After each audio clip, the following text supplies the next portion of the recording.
chickies. You alright, chickies? Hello and welcome.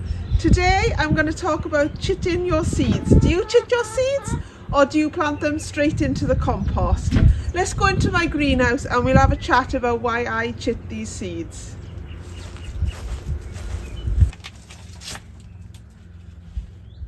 It is nice and cozy in here now. It's not much space anywhere. I need to get these strawberries out, but I need to build the frame that I want to put them on before I can get around to doing that.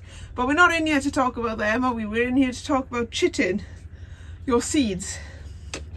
So what chitting your seeds is putting them on something damp and keeping them damp for a few days to see whether the seed actually germinates. So I did these Sunday when it was raining out, and nothing has happened yet, but I wouldn't expect it to. But basically I just put my seeds onto some damp kitchen towel in a Tupperware box and then moistened the towel and left them like that with the lid on to keep the moisture in, and hopefully in a few days time we'll see some germination there. I have done quite a lot of seeds this year. I don't normally do as many or chit as many as I have. I normally just chit beans, sweet corn, parsnips and carrots, but I've also done cucumbers, courgettes, pumpkins, all sorts of things really, because I'm quite limited for space at the moment, so I want to make sure that whatever I plant or sow in a pot is actually going to use that space that's in a pot.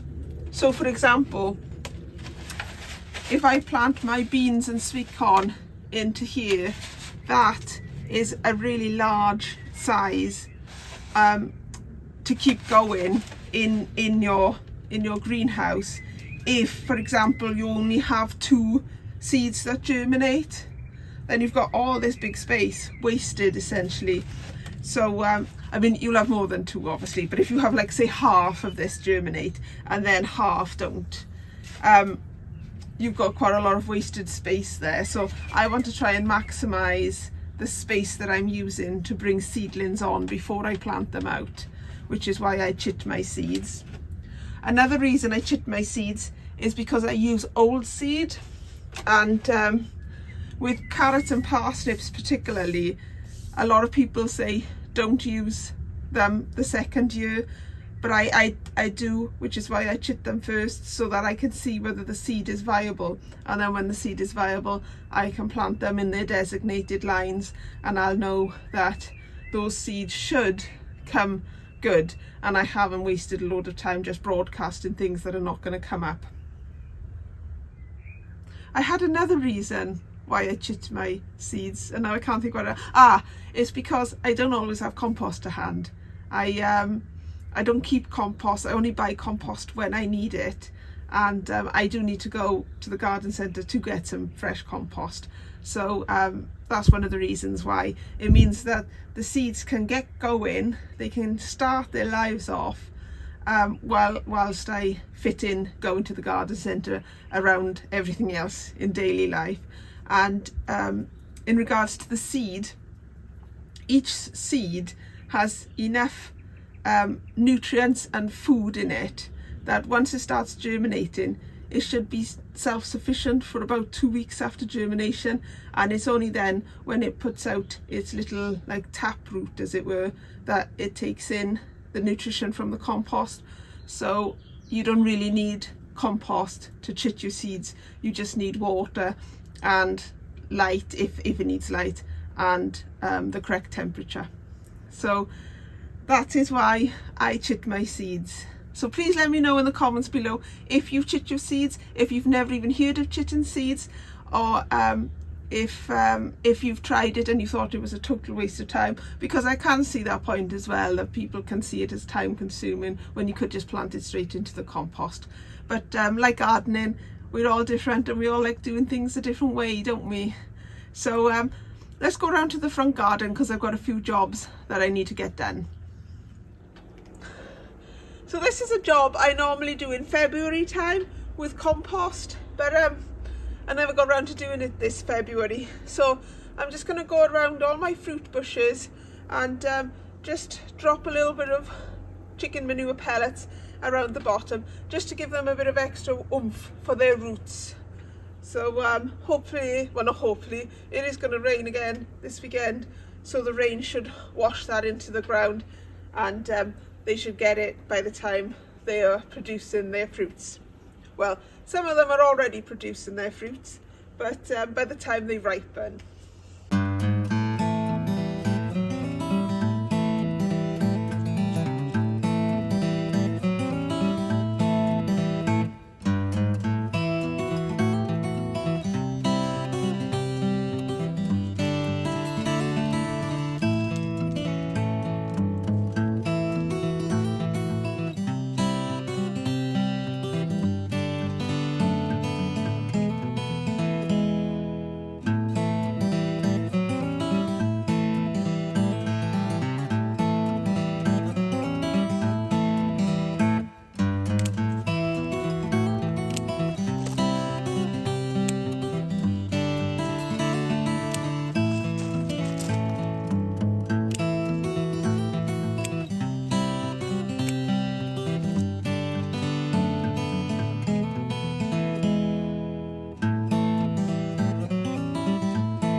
So you will have just seen me doing my trees. I've just been putting some bone meal into the trees and then just giving them some fresh compost on top, just to top up the level.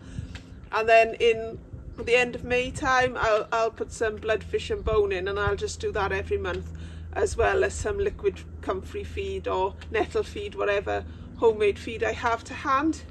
And you might have also seen me deadheading a lot of the tulips and daffodils that have gone over now. So when I deadhead mine, lots of people just take that bit off there, and that's absolutely fine, because what that does is it stops the plant sending energy to the bulb. And but I usually just take mine off right down to the first leaf, like that, the first set of leaves. And I do that one, because I think it looks neater than, like, if and I've got this stalk, I don't think that looks very neat. And two, I've done it for the last 2 or 3 years, and my tulips have always come back looking really nice, as have the daffodils.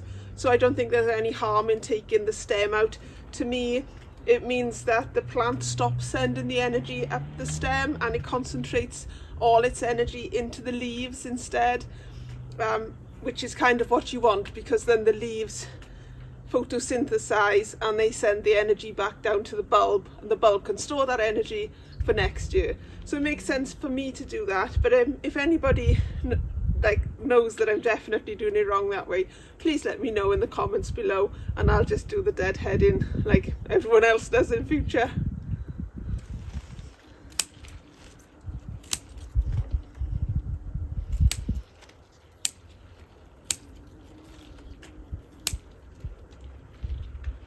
Today I have got loads of jobs I need to get done, and I'm not quite sure where to start essentially, but I am going to get my grapevine done first, because this needs to be done now, because once the grapevine starts growing it'll be too hard to sort of move the branches around. So essentially what I've done is I've put in some wires. So I've got 3 wires at the moment, but the wire at the top is too high, and in the summer the grapevine is going over into my neighbour's garden. So I want to lower it down so that the offshoots are not going everywhere next door and making a mess of their garden. So I need to take out the top line and run it along the bottom a bit more. So to do this, I've got my SDS drill and I'm going to use a 6mm drill bit, and I've got some roll plugs. They're different colours for different sizes, and because I'm using a 6mm one, that's the red one. I think the blue is 8 and the brown is 7mm. So you need to make sure you're using the right drill bit for the right roll plug. And then I've also got some bottle strainers and some hook eyes, I think they're called. So I'll show you what I'm going to do now. So I'm going to start with this top level because I want to try and get this grapevine off the wire so that it will slide out nicely without breaking the vine, because it's quite tightly wound around this wire, and then I can lower the branch to the bottom level. Well, the wires came out easy, but I'm not so sure about this moving this grapevine. Ah, that's why.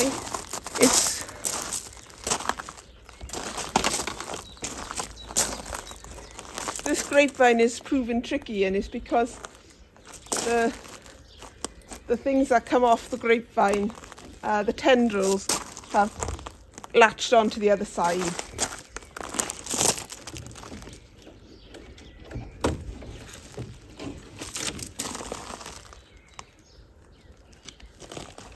There's loads of them that have latched on.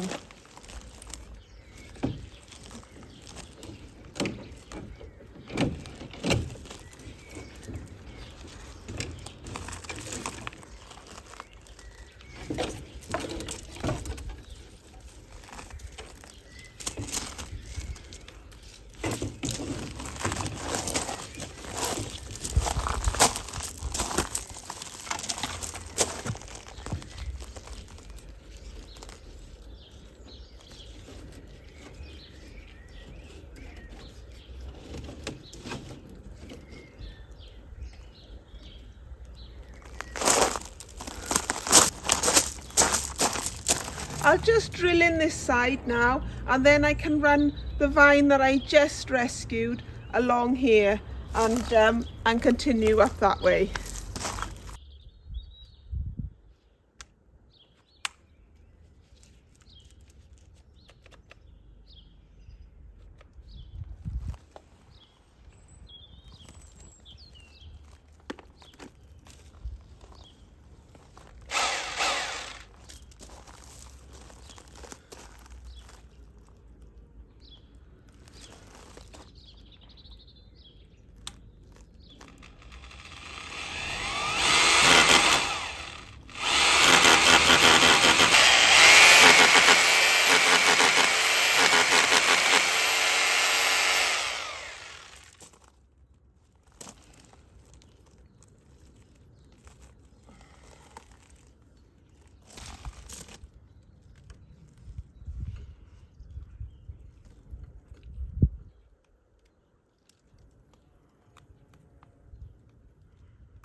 And then this side, I will use the bottle strainer to take up the tension on the wire.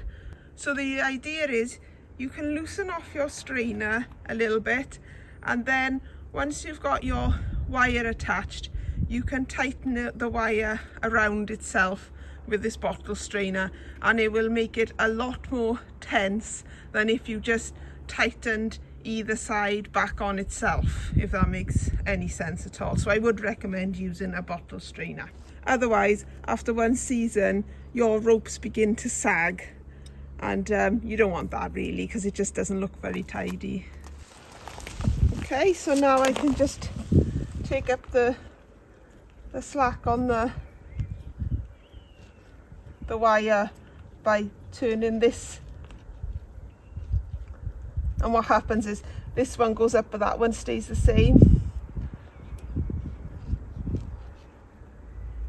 and then you get a good old tension on the wire. I'm referring to this as a bottle strainer because when I worked in the theatre that's what we called it, but when you look for it in the shop it's called a turnbuckle. So I just thought I'd let you know that.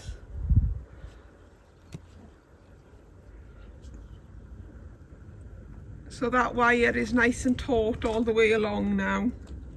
So it should stay in place for, you know, a long time.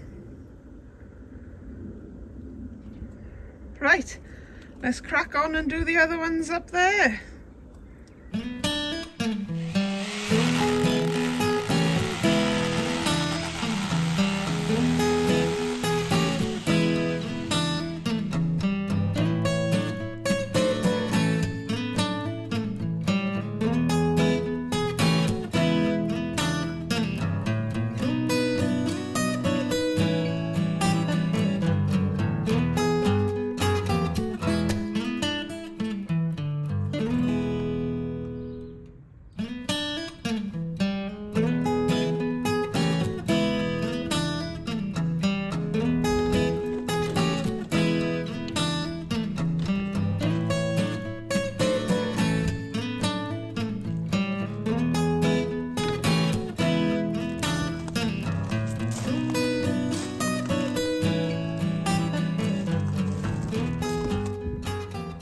I've now done all the way down there, but I run out of wire and turnbuckles, which I've been calling bottle strainers or something, at the bottom, so I'll need to buy some of them. And then all along here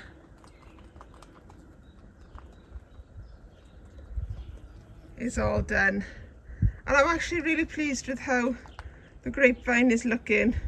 I didn't go right the way to the top, I just did up to there to see whether the grapevine is going to extend itself this season. So if it does, I can just do the top ones then, because I'll be able to see how far it's growing. But yeah, I'm really pleased with that grapevine now. It's looking a lot tidier, and hopefully it won't invade over the top of my neighbour's garden. Since I was in the front garden, I was having a look around and I realised that I really need to get on with doing these blueberry bushes. So I need to pot them on into bigger size pots and add fresh ericaceous compost to them, which I'll mix with some bloodfish and bone. So let's get on with that. Well, this is take two now, because I just filmed potting up that blueberry and it didn't record. So essentially what I've done is I filled this wheelbarrow with a bag of ericaceous compost and I mixed in some fish blood and bone, and I'm just using it to fill these pots so I can then pop the blueberries into this pot. So I'll get on with doing it again.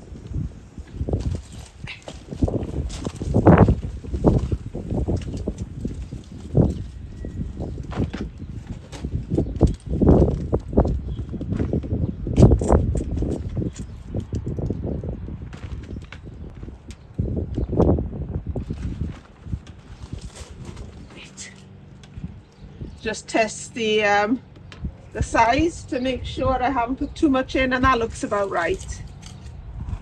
So here's the tricky part, because I'm not sure how sort of tight in this tree is.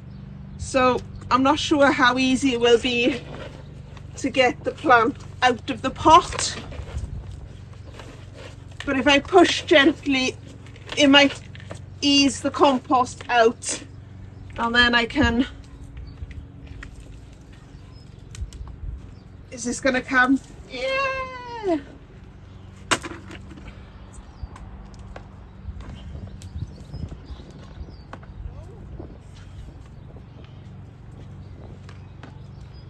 and then I'll just backfill around,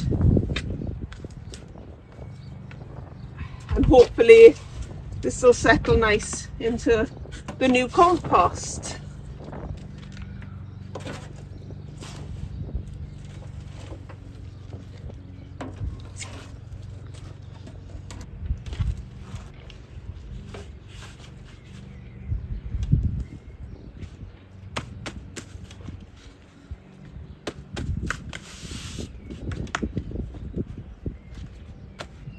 Right, I'll get on with the other two now. Here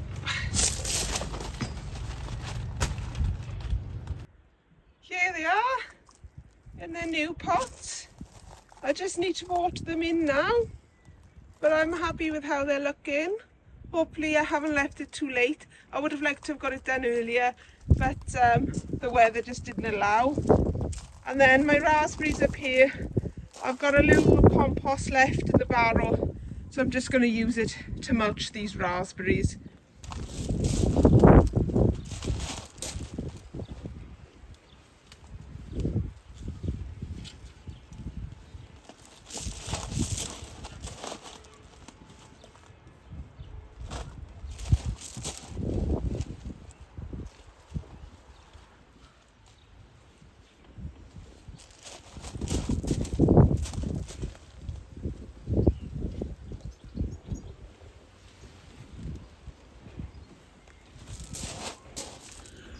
That's the raspberries all mulched now, and that is it from me for today. Thank you for watching, and hopefully I'll catch you on the next one. All I can say about my work today is lovely job, and take care everybody.